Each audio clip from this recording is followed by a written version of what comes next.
السلام علیکم ورحمۃ اللہ وبرکاتہ۔ الحمد للہ رب العالمین، الصلاۃ والسلام علی سید المرسلین وعلی آلہ واصحابہ اجمعین۔ ان اللہ وملائکتہ یصلون علی النبی یا ایہا الذین آمنوا صلوا علیہ وسلموا تسلیما۔ اللہم صل علی سیدنا محمد عدد ما فی علم اللہ صلاۃ دائمۃ بدوام ملک اللہ۔ صلاۃ و سلام علیک یا سیدی یا رسول اللہ وعلی آلک و اصحابک یا نبی اللہ صلی اللہ تعالی علیہ وسلم۔ محترم سامعین سامعات، الحمدللہ تفسیر القرآن کنز الایمان اکیڈمی کی جانب سے الحمدللہ جاری ہے۔ اللہ عز و جل سے دعا ہے اللہ عز و جل اپنے پیارے حبیب صلی اللہ علیہ وسلم کے صدقے سے قبول کرے اور ہم تمام کو نور قرآن سے مالا مال کرے۔ صلی اللہ علیہ یا رسول اللہ وسلم علیک یا حبیب اللہ وعلی آلک و اصحابک یا نبی اللہ۔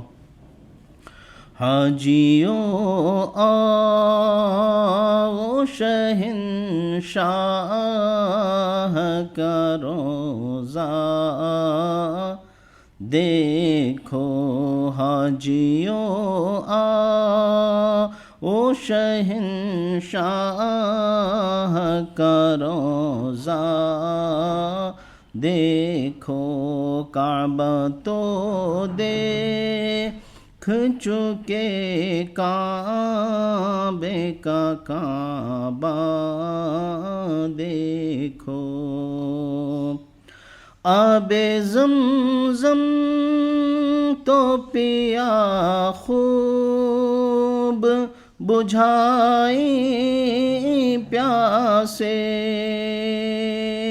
آب زمزم تو پیا خوب بجھائی پیاسے، آؤ جودِ شہ کوثر کا بھی دریا دیکھو، آؤ جودِ شہ کوثر کا بھی دریا دیکھو، دھوم دیکھی در کعبہ پہ ہے تابوں کی، دھوم دیکھی در کعبہ پہ ہے تابوں کی، ان کے مشتاقوں میں حسرت کا تڑپنا دیکھو، ان کے مشتاقوں میں حسرت کا تڑپنا دیکھو، مثل پروانہ پھرا کرتے تھے جس شمع کے گرد، مثل پروانہ پھرا کرتے تھے جس شمع کے گرد، اپنی اس شمع کو پروانہ یہاں کا دیکھو، اپنی اس شمع کو پروانہ یہاں کا دیکھو، خوب آنکھوں سے لگایا ہے غلاف کعبہ، خوب آنکھوں سے لگایا ہے غلاف کعبہ، قصر محبوب کے پردے کا بھی جلوہ دیکھو، غور سے سن تو رضا کعبے سے آتی ہے صدا، غور سے سن تو رضا کعبے سے آتی ہے صدا، میری آنکھوں سے میرے پیارے کا روضہ دیکھو، میری آنکھوں سے میرے پیارے کا روضہ دیکھو، حاجیوں آؤ شہنشاہ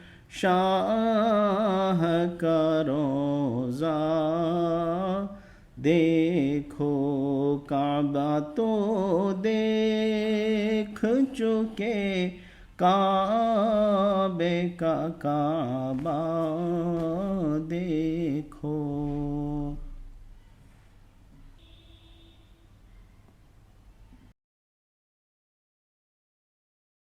السلام علیکم ورحمۃ اللہ تعالی وبرکاتہ۔ الحمدللہ والصلاة والسلام علی رسول اللہ، اما بعد فاعوذ باللہ من الشیطان الرجیم، بسم اللہ الرحمن الرحیم۔ آمن الرسول بما انزل الیہ من ربہ والمؤمنون کل آمن باللہ وملائکتہ وکتبہ ورسلہ لا نفرق بین احد من رسلہ وقالوا سمعنا وأطعنا غفرانك ربنا وإليك المصير، صدق اللہ العظیم۔ ان اللہ وملائکته يصلون على النبي يا أيها الذين آمنوا صلوا عليه وسلموا تسليما، اللهم صل على سيدنا مولانا محمد معدن الجود والكرم وآلہ وبارک وسلم صلاة وسلاما عليك يا رسول اللہ صلی اللہ تعالی علیہ وسلم۔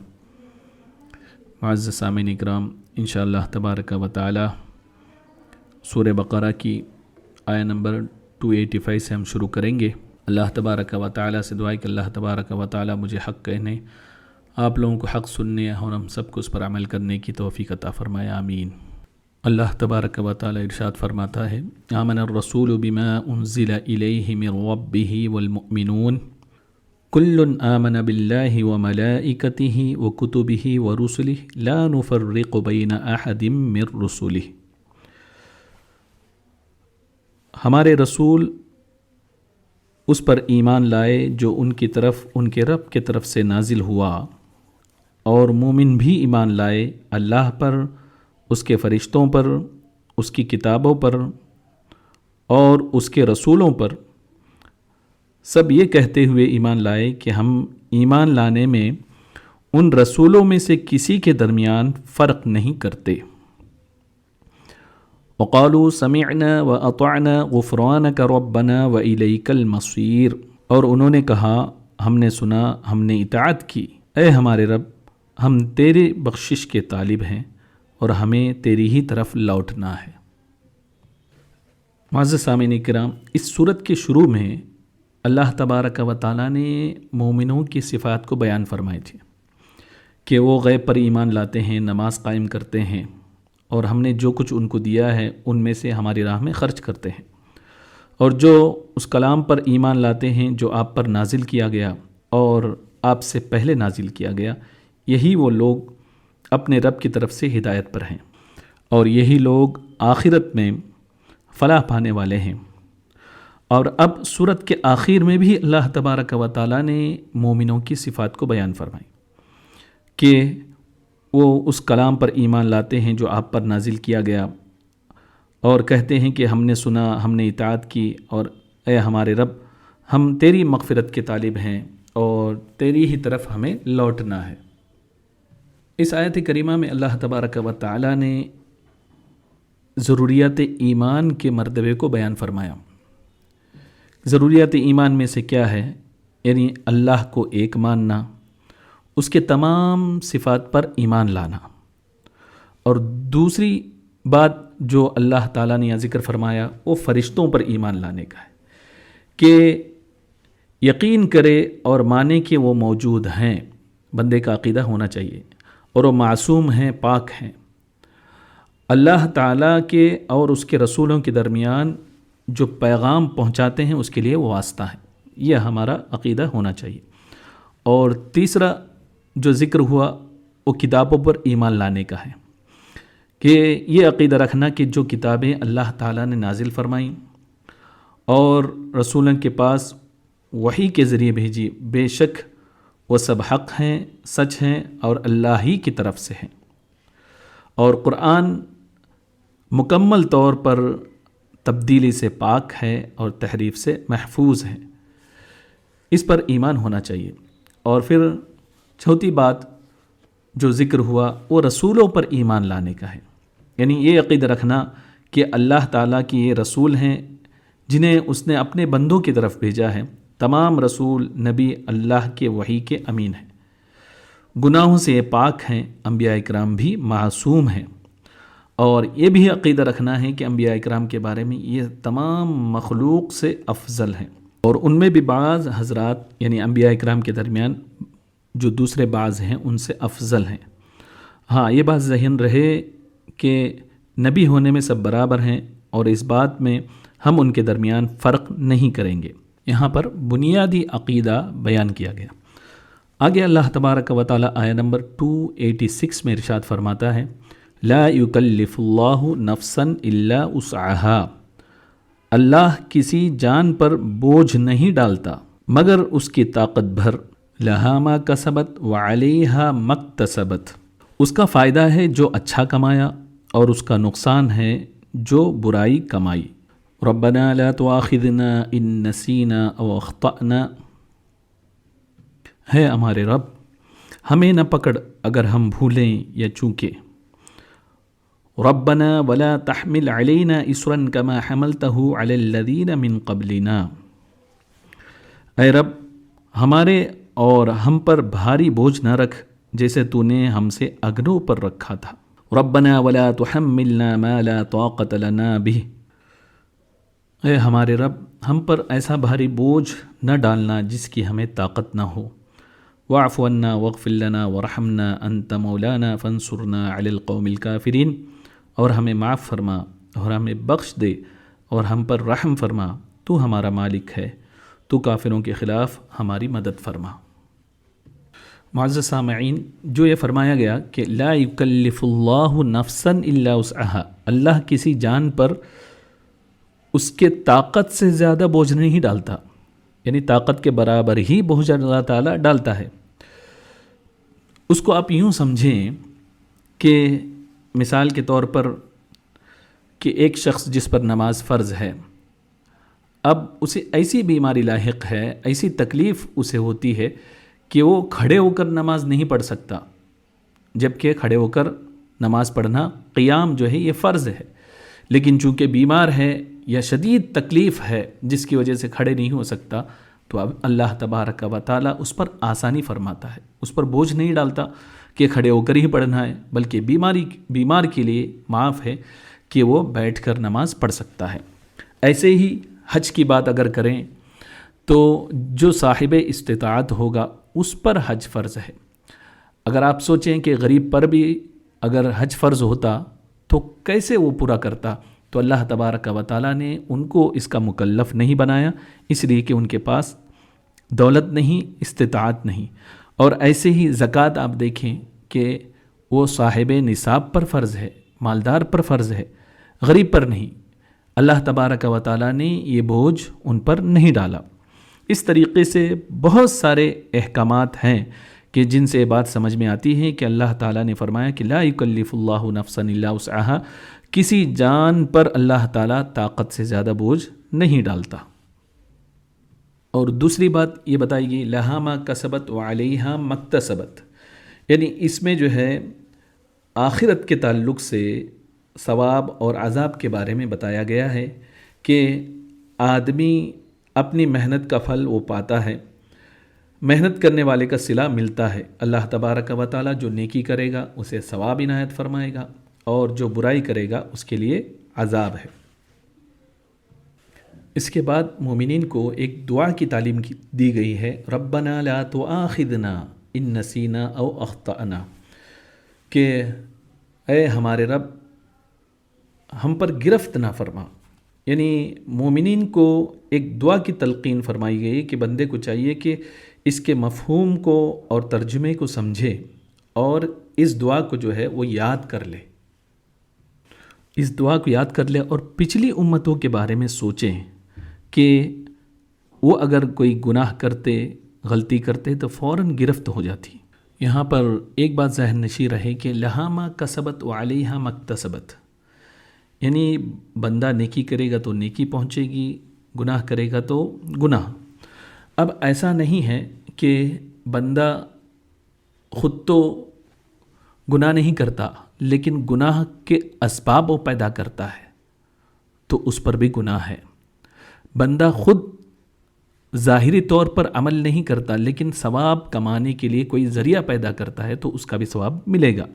مثال کے طور پر ایک آدمی نے مسجد بنوا دی، اب جو اس مسجد کو اس نے بنایا اس میں جا کر وہ نماز نہیں پڑھتا، دوسری مسجد میں پڑھتا ہے، لیکن دوسرے لوگ جو اس مسجد میں پڑھتے ہیں اس کا ثواب اس کو ملے گا۔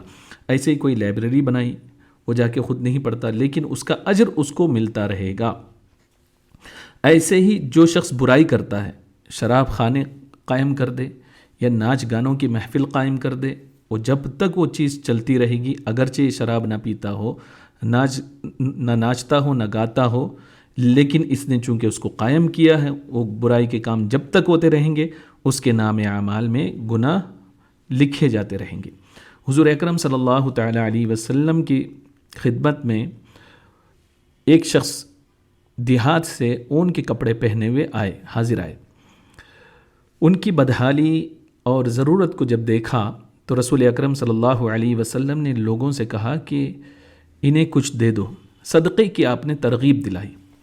تو لوگوں نے اس کو دینے میں جلدی نہیں کی تو سرکار دو عالم صلی اللہ علیہ وسلم کا چہرہ انور سرخ ہو گیا، غصے کے آثار ظاہر ہوئے۔ پھر سرکار دو عالم صلی اللہ علیہ وسلم کے ایک انصاری صحابی آگے بڑھے اور انہوں نے درہموں کی ایک تھیلی لا کر اس کے ہاتھ میں تھما دیا۔ پھر دوسرا شخص آیا، وہ بھی لے کر آئے، تیسرے آئے، یہاں تک کہ بہت سارے لوگ اب جو ہے لا کر اس شخص کو دینے لگے، حتیٰ کہ نبی اکرم صلی اللہ علیہ وسلم کے چہرے پر خوشی کے آثار ظاہر ہوئے۔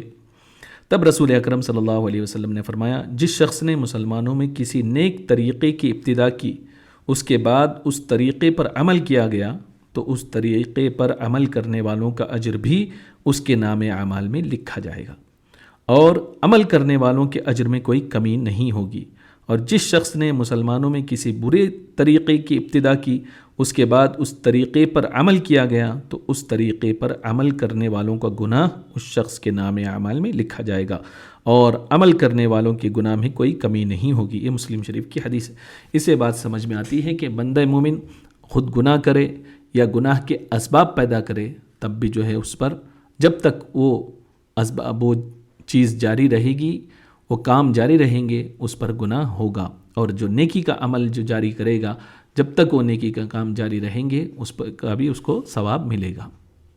اور اس آیت کریمہ میں یہ بات بھی بتائی گئی کہ ایک دعا اور سکھائی گئی، لا تحمل علینا اسرا کما حملتہ علی الذین من قبلنا، یعنی جس طریقے سے پہلے قوموں پر سخت وعید احکامات نازل ہوا کرتے تھے، ہم پر مولا تبارک و تعالی سخت احکامات کا بوجھ ہم پر نہ ڈال۔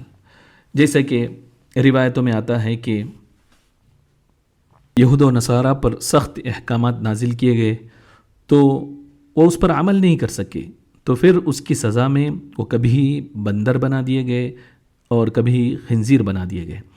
روایتوں میں آتا ہے کہ رسول اکرم صلی اللہ علیہ وسلم نے ارشاد فرمایا، جب بنو اسرائیل کے کپڑوں پر پیشاب لگ جاتا تو حکم یہ تھا کہ کینچی سے اس کو کاٹ دیا جائے۔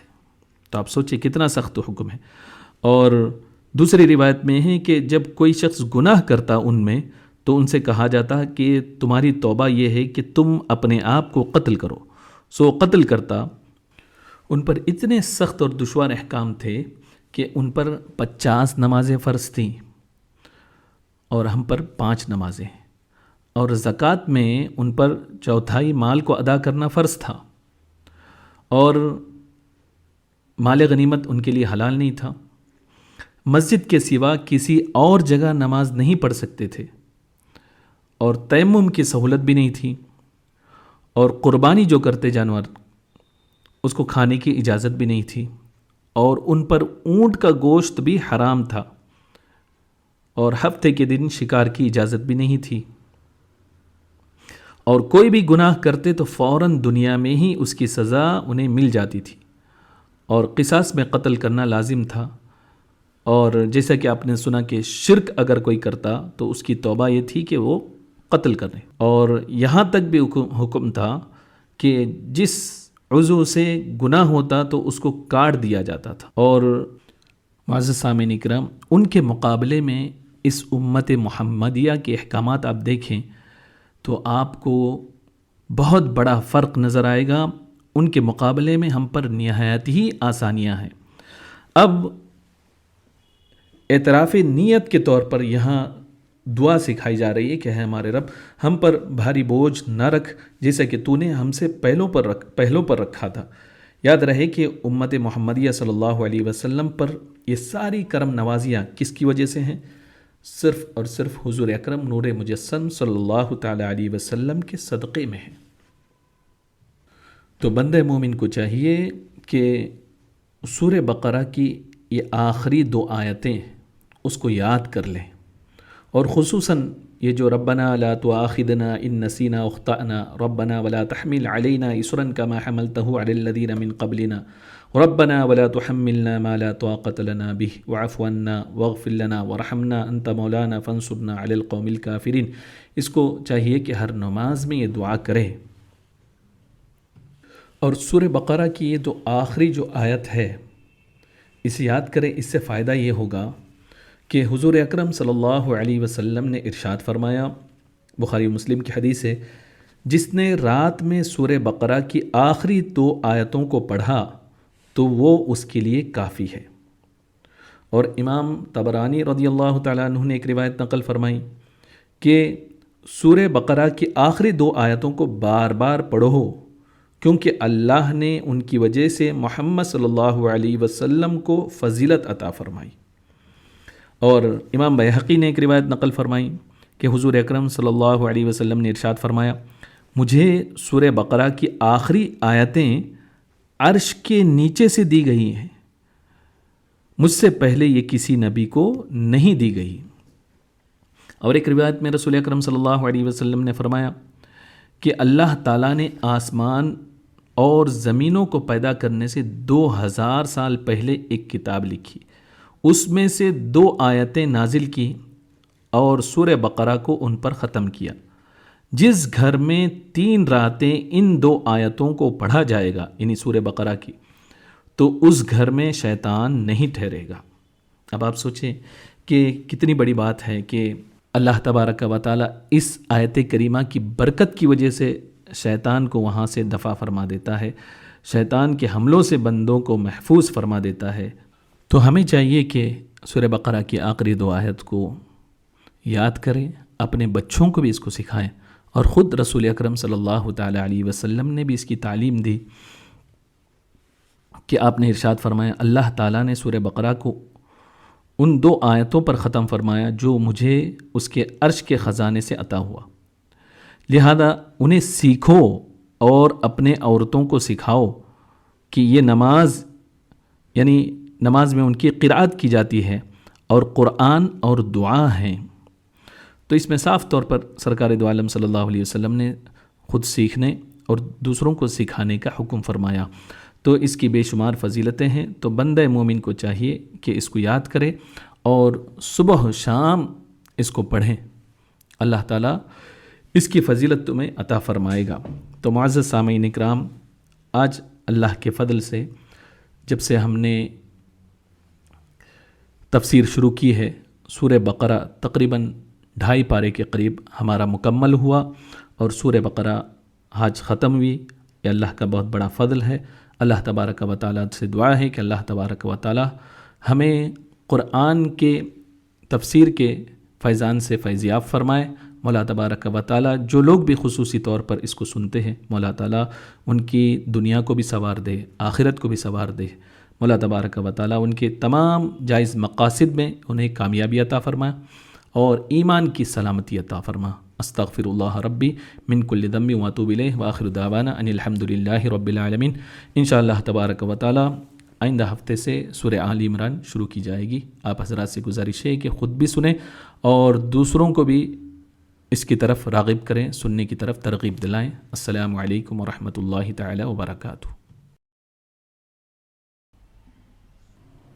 مصطفیٰ جان رحمت پہ لاکھوں سلام، شمع بز میں ہدایت پہ لاکھوں سلام، شب اسرا کے دولہا پہ دائم درود، نوشائے بز میں جنت پہ لاکھوں سلام، مصطفیٰ جان رحمت پہ لاکھوں سلام، شمع بز میں ہدایت پہ لاکھوں سلام، جس طرف اٹھ گئی دم میں دم آ گیا،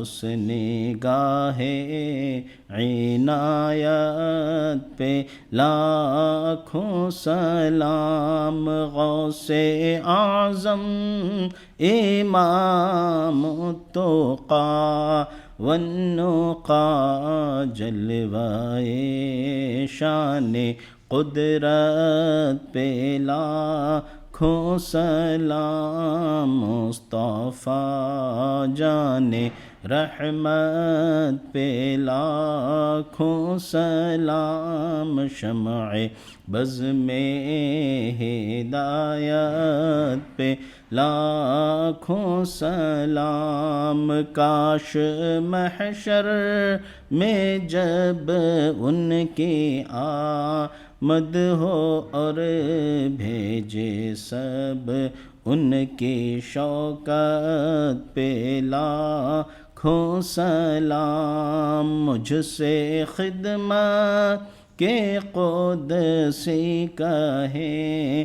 ہاں رضا، مصطفیٰ جان رحمت پہ لاکھوں سلام، شمع بز میں ہدایت پہ لاکھوں سلام۔